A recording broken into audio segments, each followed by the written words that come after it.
மதுரையில் இருந்து வடக்கே வைகை நதியின் கரையோரம் அமைந்துள்ள சிவஸ்தலம் திருவேடகம். இங்கு வைகை நதி தெற்கு வடக்காக ஓடுவதால் காசிக்கு நிகரான சிறப்பு உடையதாக இத்தலம் கருதப்படுகிறது.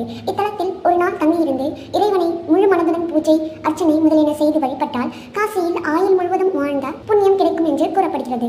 பிரம்மா, பராசரர், வியாசர் ஆகியோர் இத்தலத்தில் இறைவனை வழிபட்டுள்ளனர். இக்கோவிலில் உள்ள காலபைரவர் சன்னதியும் மிகவும் விசேஷமானது. சுவாமி மற்றும் அம்பாள் சன்னதிகளுக்கு தனித்தனியாக கோபுரங்களுடன் இவ்வாலயம் வைகை நதியின் கரையில் அமைந்துள்ளது.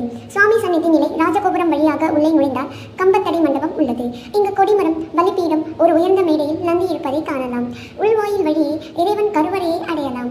கருவறை சுற்று பிரகாரத்தில் 63 மூவர், சப்த மாதகர்கள், இரட்டை விநாயகர், வள்ளி தேவயானியுடன் முருகர் ஆகிய சந்நிதிகள் உள்ளன.